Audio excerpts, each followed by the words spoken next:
అందరికీ నమస్కారం.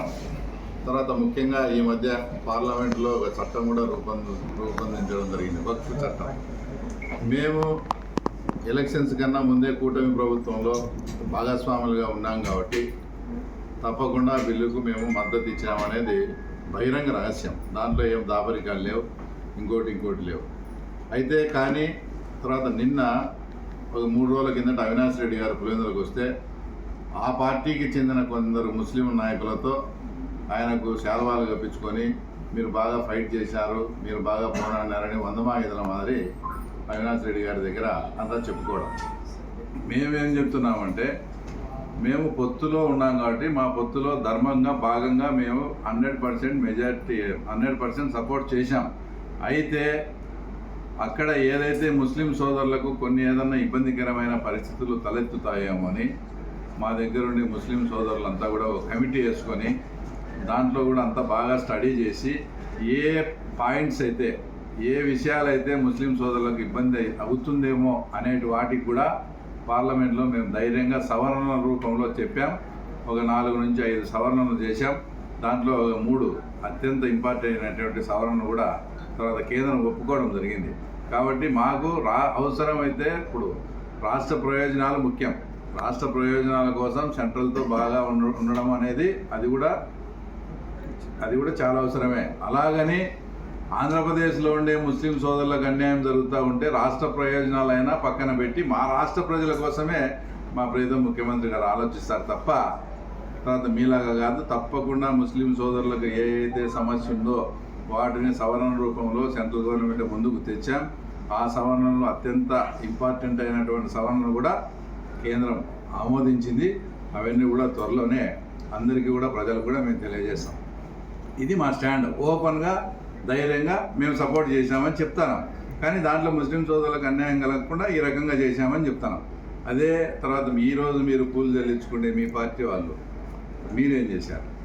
మీ సొంతం వైఎస్ఆర్సీపీ పార్టీ బ్యానర్ మీద గెలిచిన ఒక రాజ్యసభ సభ్యుడు అవసరం లేని లోక్సభలో అయితే మీరు మద్దతు ఇస్తారు, అవసరం ఉండే రాజ్యసభలో ఆటోమేటిక్గా జగన్ రెడ్డి ఎవరినైతే సెలెక్ట్ చేసుకున్నారో రాజ్యసభ మెంబరు 100% వక్కుదానికి బీజేపీకి సపోర్ట్ చేయడం ఇది వాస్తవం కాదు. అంటే ఎందుకు ఈ ద్వంద్వ వైఖరి, ఎందుకు ఈ 2 నాలుకల ధోరణి? మేము ఓపెన్గా చెప్తున్నాం, మేము సపోర్ట్ చేసామని. మీ మాదిరి లోక్సభలో అట్లా రాజ్యసభలో ఇట్లా చేసి ముస్లింలను మోసం చేసే ఆ పరిస్థితి కానీ ముస్లింలను మోసం చేయాలని అతను మీలాగా కానీ మాది ఒకటే స్టాండు, తర్వాత ఒకటే ఇదిగానే ఉంటుంది.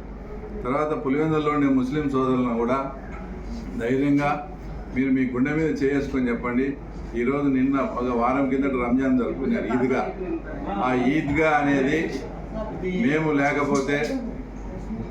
లేకపోతే ఆ ఈద్గా అనేది ఈరోజు ముస్లిం సోదరులంతా ఆనందంగా పండగ జరుపుకుంటారు రంజాన్ వస్తే. ఆ ఈద్గా వచ్చేదానికి కానీ ఈరోజు మీరు ఆ రకంగా ప్రార్థన చేసుకుంటే అంత మంచి వాతావరణం ఉండేదానికి మేము కారణం కదా. మీరు ఒక్కసారి గుండెల మీద చేసుకొని కూడా మీరు ఆలోచించండి. ఈ వక్ఫ్ చట్టం వస్తుందని బిల్లు పెడతాదని తెలిసినప్పుడు అదే పనిగా తర్వాత మా వాళ్ళందరినీ కలుపుకొని ముస్లిం సోదరులందరినీ రమ్మని మీకు ముందు అలాట్ అయినట్టు ఎక్కడ ఆ చట్టంలో ఏదన్నా పొరపాటున ఏమన్నా వేరే రకంగా వస్తాయేమో అని మీకు అలాట్ అయిన భూములు ఎక్కడున్నాయి, ఏమేమి ఉన్నాయని చెప్పి మేము ఆర్డీఓ దగ్గరికి పిలిచిపోయి మేము సర్వే చేయించి ఈరోజు 9 ఎకరాలు మొత్తం ఫెన్సింగ్ వేసి కూడా వాళ్ళకి అప్పగిస్తూ ఉన్నాం. ఇది వాస్తవం కదా. తర్వాత బాపనపల్లి రూట్లో ఒక 3/4 ఎకరా ఉంటే అది కూడా రైతుతో మాట్లాడి ఆ 3/4 ఎకరా కూడా తర్వాత ఈరోజు ముస్లిం సోదరులకు హ్యాండ్ ఓవర్ జరిగింది. ఇవన్నీ గత 15-20 సంవత్సరాల నుంచి పరిష్కారం చేయకుండా ఉండే సమస్యలు.